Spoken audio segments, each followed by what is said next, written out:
lanjut dongan ini kan. 106,6 kisah inspirasi yang sahabat kisah kita bersama dengan Anda di program Kopi dengan tema rumah tangga penyempurna agama bersama Al-Ustadzah sahabat kisah Ustaz Haji Muhammad Arkanel SMA dan juga Ustaz Marto dari Munte SPD. Dan kita memasuki untuk pertanyaan yang pertama. Ini Ustaz dari Sanah di Ujung Padang. Iya, silakan Sanah. Nah Ustaz, bagaimana Ustaz cara kita menanamkan akidah yang benar kepada anak kita Ustaz? Ya, izin dulu Ustaz jawab. Terima kasih. Kepada Ibu Sanah di Ujung Padang ya, yang bertanya tentang bagaimana Ustaz cara kita itu menanamkan akidah yang benar ya. Terima kasih kepada Ibu Sanah dan seluruh pendengar pada hati yang dirahmati Allah Subhanahu wa taala. Cara menanamkan akidah yang benar kepada anak-anak kita yaitu tentunya ketika anak-anak itu dari semenjak kecil kita mengenalkan kepada mereka siapa pencipta mereka. Jadi menanamkan akidah ini kita lakukan dari semenjak usia dini. Tentunya yang pertama yaitu sebagaimana tuntunan Islam adalah apabila anak itu telah lahir maka disunnahkan bagi orang tuanya untuk mengazankan di telinga. Nah, salah satu daripada bentuk menanamkan akidah itu adalah dengan memperdengarkan kalimat tauhid, yaitu kalimat yang baik, yaitu seruan panggilan. Itulah mendengarkan nama Allah Subhanahu wa taala. Maka manusia ketika terlahir ke dunia ini, aktivitas yang pertama kali dia lakukan adalah tentunya aktivitas mendengar dulu. Tidak ada itu bayi dia baru lahir dia langsung berbicara, kecuali yang Allah berikan kelebihan seperti Nabi Isa alaihissalam ya. Jadi aktivitas manusia yang pertama tentunya adalah mendengar. Artinya kita perdengarkan kepada anak-anak kita itu kalimat-kalimat thayyibah, kalimat-kalimat yang baik. Baik itu tadi misalnya tadi ucapan azan, kemudian dia memperdengarkan ayat-ayat Allah Subhanahu wa taala bahkan jauh sebelum lahir juga ya, yaitu dengan membacakan Quran ketika seorang ibu mengandung dia mentilawah Al-Quran, maka ini adalah termasuk sebagai daripada bagian menanamkan akidah. Kemudian setelah anak itu kemudian mulai beranjak besar, mulai beranjak remaja, maka didik mereka dengan didikan Islam. Apabila karena kesibukan ayah dan ibunya kemudian tidak ada waktu untuk mendidik anak itu, maka sekolahkan mereka ke sekolah-sekolah Islam, di mana sekolah-sekolah itu mendidik mereka dengan akidah Islam, dengan ilmu-ilmu syariat Islam. Nah, oleh karena itu hendaklah orang tua itu ya mengenalkan kepada anak-anaknya siapa penciptanya. Nah, kemudian manusia berasal dari mana, manusia hidup untuk apa, dan setelah mati mau kemana, maka nilai ini perlu ditanamkan agar dia mengenal dari mana dia berasal, untuk apa dia hidup, dan kemana dia setelah mati. Sebab apabila kita tidak menanamkan ini, maka banyak akhirnya manusia setelah dia besar dan dewasa, kemudian dia bingung di dalam menjalani kehidupan ini. Maka dari pertanyaan yang tiga ini, manusia berasal dari mana, manusia siapa yang menciptakan, manusia hidup untuk apa, setelah mati mau kemana, maka inilah yang disebutkan dalam Islam sebagai yang namanya akidah. Sebagaimana disebutkan oleh Syekh Taqiyuddin An-Nabhani dalam kitabnya Nizamul Islam, bahwa siapa yang menjawab ketiga pertanyaan ini yang disebut dengan namanya Al-Uqdatul Kubra, permasalahan paling mendasar, permasalahan paling besar manusia, maka akan terurailah simpul kehidupannya. Maka dari sana dia tahu siapa penciptanya, bahwasanya penciptanya adalah Allah Subhanahu wa taala, dia hidup adalah untuk beribadah kepada Allah Subhanahu wa taala, dan setelah mati nanti kemudian akan dimintai pertanggungjawaban oleh Allah Subhanahu wa taala. Maka seperti inilah cara kita, yaitu menanamkan akidah kepada anak-anak kita agar mereka tidak kehilangan arah, tidak kehilangan jati diri. Siapa yang mengenal jati dirinya, maka insya Allah dia akan mengenal siapa dirinya dan siapa penciptanya. Oleh karena itu, dengan menyekolahkan mereka di sekolah Islam, mendidik mereka dengan didikan akidah yang baik, mengenalkan kepada mereka penciptanya, maka insya Allah penanaman akidah itu dan membiasakan kebaikan-kebaikan sesuai tuntunan Islam, maka insya Allah penanaman akidah itu akan menjadi sempurna. Demikian yang bisa sampaikan dan ditambahi oleh Tuan Guru kita. Barakallahu fikum. Baik, Ustaz, mungkin bisa ditambah. Ya, terima kasih Ustadz Amaratua dan Mbak Elisa dan sahabat KIS yang dirahmati Allah Subhanahu wa taala. Menanamkan akidah yang benar kepada anak memang ini adalah hal yang sangat mutlak ya. Dan al-ilmu ad-darurah itu adalah ilmu yang wajib, bukan fardu kifayah tapi fardu ain. Itu adalah mengenalkan akidah, mengenalkan Allah Subhanahu wa taala kepada anak-anak kita. Kenapa harus begitu? Karena inilah yang menjadikan kita bersyukur kepada Allah Subhanahu wa taala. Kita terus meminta kepada Allah Subhanahu wa taala dalam surah Al-Fatihah, ini ihdinas siratal mustaqim, tunjuki kami ke jalan yang lurus. Maka jalan yang lurus inilah adalah akidah ahli sunnah wal jamaah yang terus kita tebarkan dan ajarkan kepada anak-anak kita. Salah satu cara kita adalah keteladanan orang tua. Ini kalau kita orang tua tidak teladan, anak belajar dari contoh yang nyata, tunjukkan akhlak Islami dalam keseharian, jujur, sabar dan syukur. Jujur di sini banyak anak-anak yang kita dapatkan saat ini orang tua yang mengajarinya tidak jujur. Umpamanya kalau dia meminjam uang kepada seseorang, katakan ayah tidak ada. Ini kan mengajarkan anak berbohong, ini nggak bagus. Nah, ini kan menyalahi akidah kita. Lalu konsisten dalam ibadah. Ya, ayahnya sendiri tidak mau beribadah, tidak mau ke masjid, bagaimana anaknya ahli ibadah? Ya, hindari perkataan dan perbuatan yang bertentangan dengan akidah. Kadang ayahnya bersumpah dengan hal-hal yang tidak dibolehkan di dalam Islam. Lalu yang paling ditorehkan, yang paling melekat dalam hati anak-anak itu, berikan dia kisah-kisah Islamiyah, kisah-kisah yang meneladani akidah-akidah sebagaimana kehidupan Rasulullah SAW dan kehidupan para nabi-nabi sebelumnya. Kasih mereka contoh, berikan mereka, karena di dalam Al-Quran itu sendiri 2/3 isi Al-Quran itu adalah kisah. Dia bukan hikayat ya, kisah. Itu kisah dengan hikayat beda dan dongeng. Jadi ini adalah salah satu upaya-upaya kita untuk menorehkan akidah itu kepada anak. Kesimpulan dari yang mungkin dari yang sampaikan Tuan Guru kita dan yang kami sampaikan, proses menanamkan akidah harus dilakukan dengan bertahap, konsisten dan penuh kasih sayang. Orang tua dan guru harus bekerja sama menciptakan lingkungan yang mendukung tumbuhnya dan berkembangnya iman anak-anak itu. Jangan orang tua setelah dititipkan ke pesantren nggak ada lagi bebannya untuk Untuk ini kalau kita pesantren dari Ibnu Ar-Riza, Ustaz. Alhamdulillah itu kita sering sampaikan kepada para wali murid. Harus konsisten, harus senyawa antara guru dan wali murid.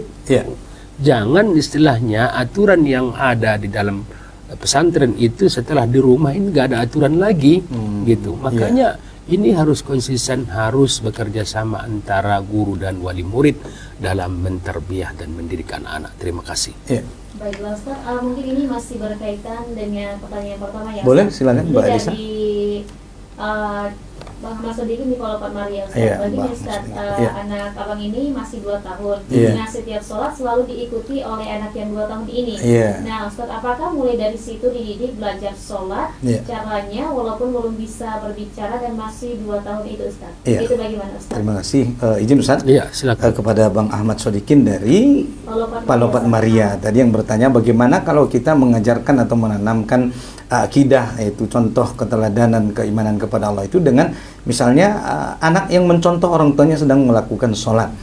Memang sebenarnya dakwah paling terbaik itu adalah dengan langsung mempraktekkan dan mencontohkan. Itu lebih efisien daripada kita hanya sekedar berkata seperti ini ya. Jadi dakwah paling efektif itu adalah dengan langsung mempraktekkan dan mencontohkan. Jadi sangat bagus ya kalau misalnya Bang Ahmad Sodikin itu mendidik anaknya bukan hanya sekedar mengatakan, tetapi dia juga langsung mencontohkan di depan anak-anaknya, sebagaimana tadi misalnya mempraktekkan sholat, yang sholat itu diikuti oleh anak beliau. Maka itu adalah praktek yang sangat efektif dan bagus sekali daripada hanya sekedar menyuruh, hei anak-anak kalian sholat gitu, tetapi ayahnya tidak mencontohkan sholat misalnya. Hei anak-anak, mari kalian baca Quran, tapi ayahnya tidak baca Quran kan. Ini baik tapi kurang efektif. Apalah yang efektif itulah seperti tadi, selain dia ucapkan, dia ajarkan melalui kata-kata, tetapi juga dia langsung mempraktekkan dan mencontohkan. Maka dengan langsung memberikan contoh penerapan, maka itu adalah dakwah atau cara paling efektif sebenarnya untuk menanamkan akidah daripada hanya sekedar berkata. Demikian nanti ditambah Ustaz. Silakan Ustaz. Ya, terima kasih. Memang dakwah bil Lisan, fi'li, ya. ahsanu bil lisan. Jadi ini seiring dengan firman Allah Subhanahu wa taala, Ustaz, lima taquluna ma la taf'alun, kabura maqtan 'indallahi an taquluna ma la taf'alun. Jadi kenapa kalian menyampaikan sesuatu itu tapi kita tidak berbuat? Maka anak yang yang pertama kita bangun dalam kehidupan ini adalah sejak dini untuk anak itu praktek. Praktek. Jadi kadang kita dalam pendidikan ini disuruh menghafal, tapi dia tidak tahu apa yang dia ingin yang hafal dan untuk apa dia hafal itu. Umpamanya doa ruku, doa sujud, tapi dia nggak tahu ruku itu mana, sujudnya di mana. Jadi dia kalau sekiranya perbuatan itu sudah dia lakukan sejak awal, nah nanti dia akan bertanya sendiri, kalau ruku itu ada nggak bacaan tersendiri? Kenapa harus berhenti? Itu kan sujud juga begitu dan i'tidal begitu. Makanya Rasulullah SAW memberikan kepada kita, "Shollu kama ra'aitumuni usolli." Didikan solat itu, praktek solat itu kan adalah perbuatan, bukan belisan. Allah Subhanahu wa taala menyampaikan dalam Al-Qur'an itu, "Aqimis sholata li dzikri." Dirikan salat untuk mengingatku. Kaifa nuqimus shalah? Maka Rasulullah SAW menyampaikan, sallu kama ra'aitumuni usolli. Salatlah kalian sebagaimana kalian lakukan, kalian lihat aku salat. Maka semua perkara ibadah salat ini adalah perbuatan yang diajarkan langsung oleh Rasulullah SAW.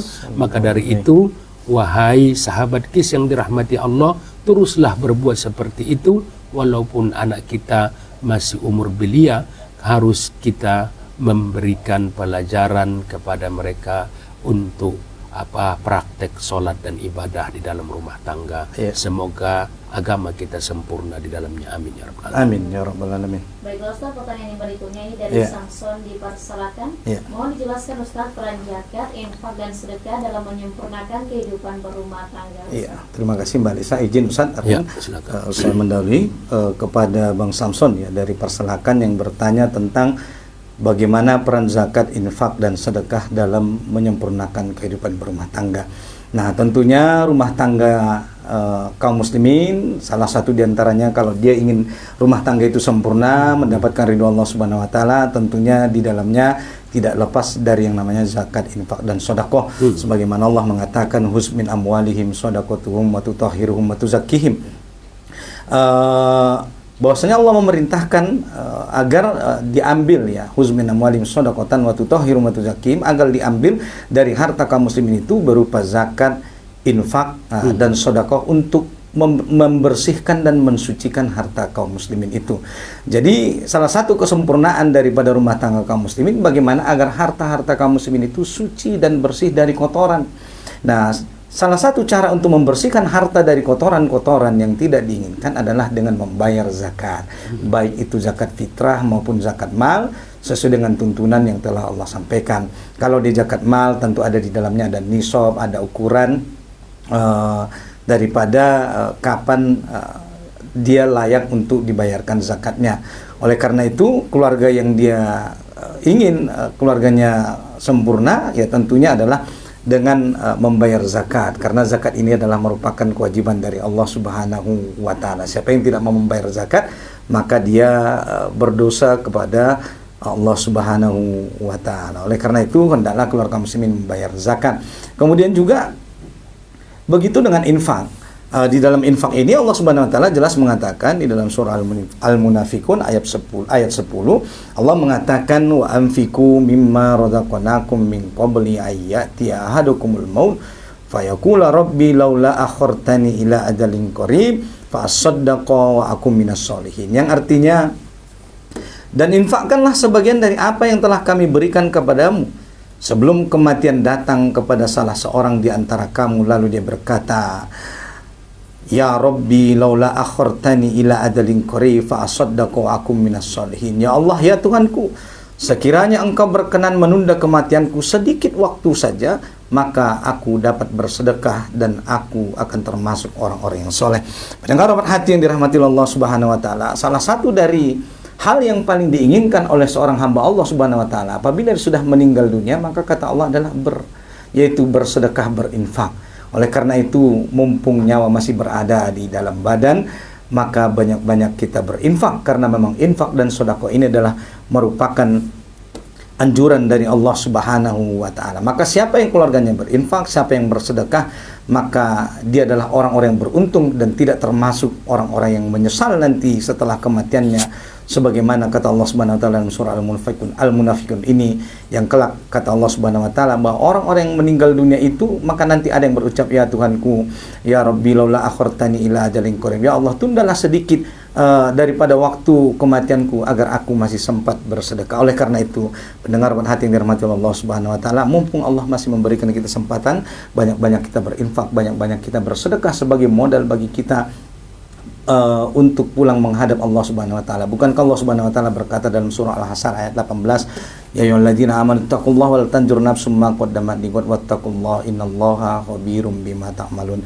Wahai orang-orang beriman, bertakwalah kalian kepada Allah dan hendaklah setiap orang memperhatikan apa yang sudah dia persiapkan sebagai bekal untuk pulang menghadap Allah Subhanahu wa taala. Nah, salah satu bekal bagi kita untuk pulang menghadap kepada Allah Subhanahu wa taala adalah yaitu amal soleh, amal yang mulia, itulah zakat, infak, dan sedekah. Insya Allah, kalau rumah tangga kaum muslimin istiqomah, taat kepada Allah dengan membayar zakat untuk membersihkan hartanya, mensucikan jiwanya, begitu juga dengan rajin berinfak dan bersedekah, maka insya Allah rumah tangga itu akan menjadi rumah tangga yang sempurna sebagai bentuk ketaatan kepada Allah Subhanahu wa taala. Demikian yang bisa saya jelaskan Mbak Alisa dan ditambahi oleh Tuan Guru kita. Silakan Ustaz. Ya, terima kasih Ustaz Maratua, Mbak Elisa, sahabat KIS yang dirahmati Allah Subhanahu wa taala. Menambahi sedikit apa yang disampaikan Ustaz Maratua tadi, bahwa peran zakat, ya, infak dan sedekah dalam penyempurnaan kehidupan rumah tangga. Ya, yang di sini peran infak ini bukan hanya adalah masalah kewajibannya. Ini adalah amal sosial. Amal sosial yang dilakukan oleh hamba Allah, dan ini salah satu zakat, infak, sedekah ini terlebih-lebih saya garis bawahi di sini, infak dan sedekah itu mendapatkan rezeki dan keberkahan. Allah menjanjikan balasan berlipat ganda untuk orang yang berinfak. Contoh, keluarga yang rutin bersedekah sering merasakan rezeki tak terduga. Anak-anak belajar, naik kelas terus dan dapat prestasi. Maka ketenangan jiwa itu adalah ada di dalam rumah tangga itu. Kedua, memperkuat ikatan sosial dan silaturahim.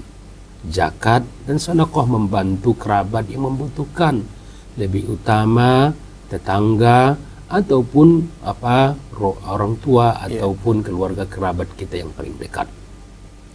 Dampak untuk keluarga apa sih sebenarnya JIS ini? Zakat, infak, sedekah ini menciptakan lingkungan yang saling menolong. Anak-anak tumbuh dengan empati dan kepedulian sosial. Jadi dia mau berbagi, tidak egois gitu dalam hal ini. Melindungi dari musibah. Ini adalah satu perlindungan bagi kita, bagi orang yang berinfak dan sedekah, dapat menolak bala atau menjauhkan cobaan yang tidak terduga dari Allah Subhanahu wa taala. Sedekah menjadi penghalang dari bencana, penyakit atau perselisihan antara rumah tangga.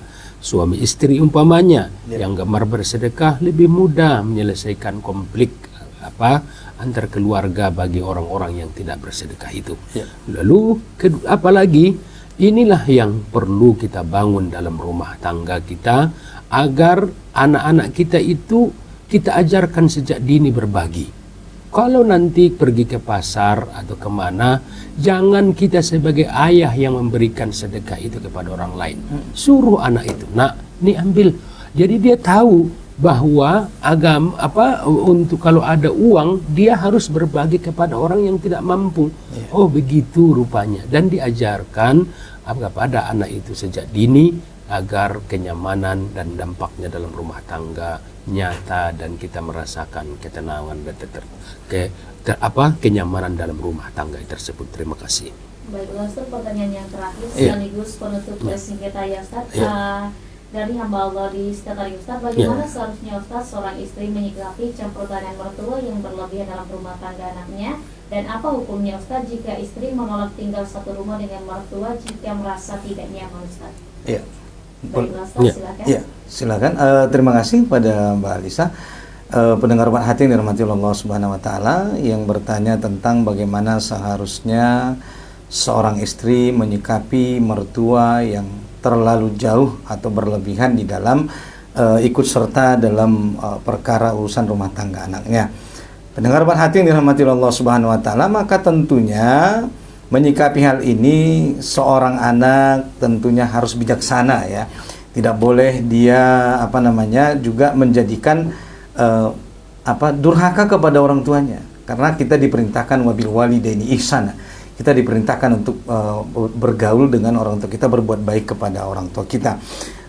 Mungkin ya, adapun seperti itu adalah tentunya kita berhusnudzon ya, berprasangka baik bahwa orang tua ini ingin tentunya yang terbaik bagi anak-anaknya dan menentunya ya. Jadi kalau ada misalnya anak yang orang tuanya terlalu ikut campur dalam rumah tangganya, pertama tentunya dia harus bersikap husnudzon, berprasangka baik bahwa itu merupakan mungkin bentuk perhatian. Yang kedua, tentunya kita harus bijaksana dalam menyikapi ini ya. Bijaksana artinya kalaupun kita ingin menolak keterlibatan orang tua dalam urusan rumah tangga itu, tentunya ditolak juga dengan cara yang baik, yaitu jangan sampai cara menolak ketidaksukaan kita, keterlibatan orang tua dalam rumah tangga itu membuat kita menjadi anak yang durhaka kepada ayah dan ibunya ya. Jadi keterlibatan orang tua selama dia itu misalnya adalah yang disampaikan itu adalah kebaikan, maka ambillah kebaikan itu ya. Tidak perlu sampai misalnya menjadikan antara suami dan istri itu menjadi antipati terhadap orang tua atau merasa seperti terzalimi ya.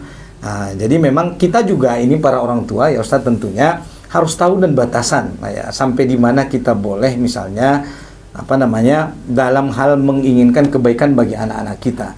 Itulah kenapa sering kita sampaikan juga di program Obat Hati ini bahwa menjadi orang tua itu harus ada ilmunya, menjadi mertua itu harus ada ilmunya, menjadi kakek itu juga harus ada ilmunya. Agar apa? Agar tahu sampai batas-batas di mana orang tua itu bisa berperan ya di dalam membimbing anak-anaknya, memberikan contoh-contoh teladan yang baik. Tetapi pula jangan sampai nanti niat baik orang tua ini justru malah sebaliknya nanti ternyata malah jadi merusak keharmonisan antara anak dan menentunya ya. Oleh karena itu bagi orang tua juga hendaklah pandai-pandai di dalam kalau ingin menyikapi rumah tangga anaknya, walaupun dia berniat baik tentunya harus juga disertai dengan cara yang baik. Sebab niat yang baik tapi kalau caranya salah maka ini juga tidak benar Mbak Alisa. Kemudian pertanyaan yang tadi yaitu apa hukumnya jika istri menolak tinggal satu rumah dengan mertua jika merasa tidak nyaman?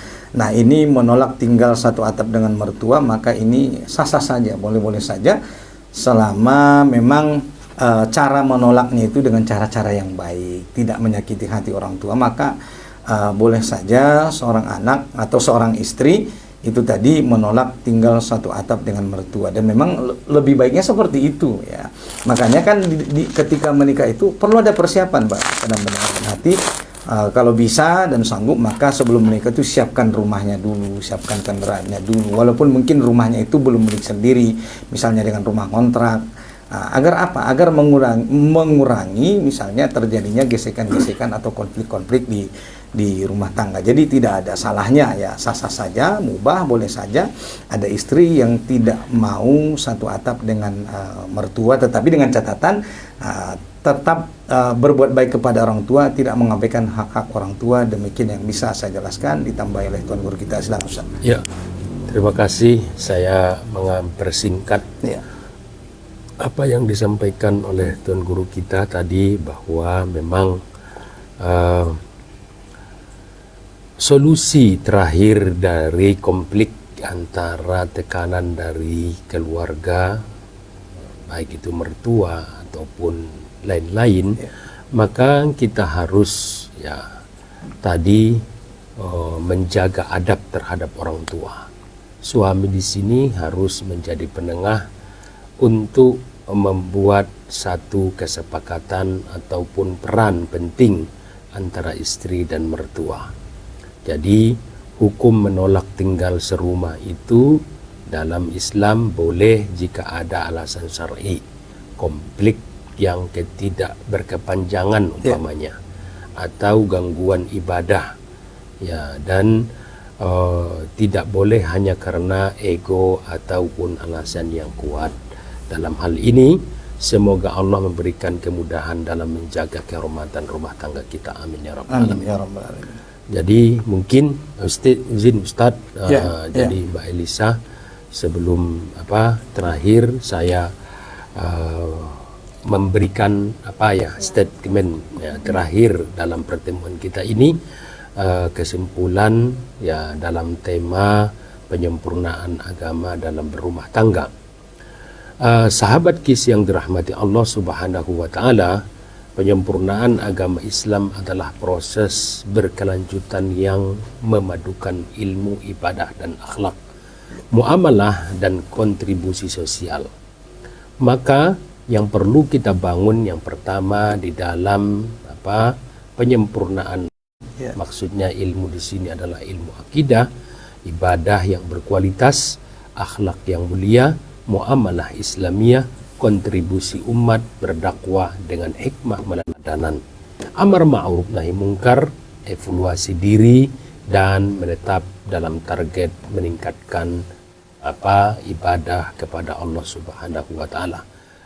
Sahabat KIS yang dirahmati Allah, terakhir apa yang kami harapkan dari studio ini adalah dengan disiplin, niat tulus dan tawakal, agama kita akan semakin sempurna, membawa berkah dalam kehidupan dunia dan akhirat. Semoga Allah menerima amal kita dan menjadikan kita hambanya yang terus meningkatkan keimanan. Amin ya rabbal alamin.